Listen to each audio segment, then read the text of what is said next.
Hi guys, I just woke up this morning and just started thinking. Last year I met Wendy Cobb, and if you don't know Wendy Cobb is the founder of the Teach for All network. I would say the founder of Teach for America. And last year, when I met her, she was talking about her story and the fact that there are times when she would go to pitch the idea to people who are supposed to support the vision, and a lot of them would say very hurtful things, and she would end up leaving those meetings and go somewhere and just cry her eyes out. And I could just feel that at that point I was like, oh, why would they say that? Because I was really carried away with the fact that right now Teach for Nigeria, Teach for All is just amazing. I'm a product of Teach for Nigeria, which is just one part of the network, right? In one country, among the numerous countries that it exists. So, but I just stepped out of all of that to just, pause and think. I paused and thought about the fact that, okay,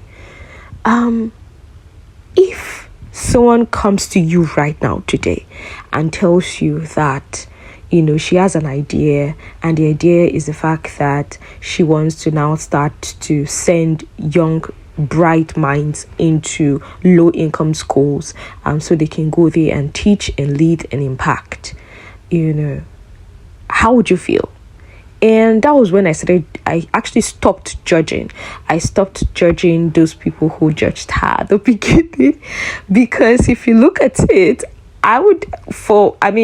considering the experience I've had so far, I'll sit you down to tell you who's going to fund it. Who is going to fund, who will be sending, how do I put this now?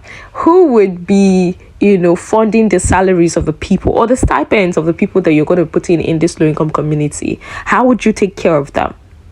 And then you go back and tell me, I'll look for sponsors. I'll get people who will donate. I'll look at you funny like, this one has not started. Like, when you get a real vision, come back, and then we can have a conversation. I have money, you're telling me that I should just give you, and then you'll be giving some young people, and then they'll go into low-income schools and they'll be teachers.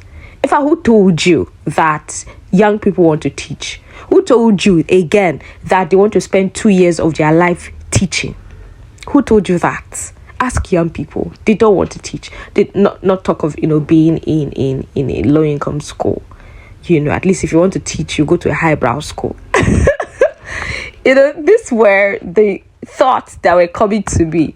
And, it just felt like, oh my God, she got all of this kind of responses, but she did not stop.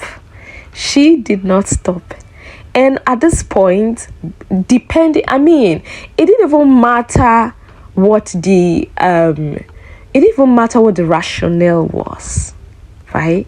My point is, at the end of the day, she stuck on that idea.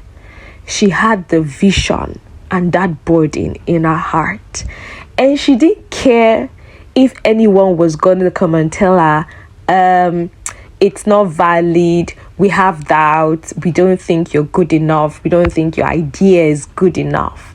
She stuck on it. She was, determined to keep going. She kept going, right? And guess what? After a while, she actually started to get people who were like, you know what?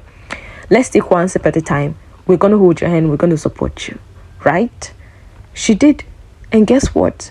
I'm grateful that she did not give up, because I am a happy fellow of Teach for Nigeria, and I am so excited about the fact that I spent 2 years of my life in a low-income community, which is basically the bedrock of what I am doing right now with Project Mend. Imagine that, because it did not sound reasonable, she decided to say, actually, this thing is, it's like, she now doubted herself. Not just doubted herself, she actually decided to drop it. Are you seeing the amount of people that the Teach for All network, the Teach For. There are different Teach For in different countries. Imagine the amount of young people that program has helped. That program has, amplified their impact. That program has transformed. Imagine that, she's able to reach people who are not just in America. They're in different parts of the world right now. There's Teach for Kenya. There's Teach First Ghana. Imagine that there's Teach for Nigeria. She didn't see that. But this is what happened when she decided to stick with that burden, that vision that she had. So this is me just saying that at the end of the day, I promise you, I'm not saying you should not sit down to really, think through what people are telling you and all that. That's not the idea. The idea is that at this point, it's not even about how reasonable your idea feels like. It's not how, this is what everybody's accepting, everybody thinks is a good. No. Hold on to it. As far as you're very sure that it's a burden that God has placed in your heart, hold on to it.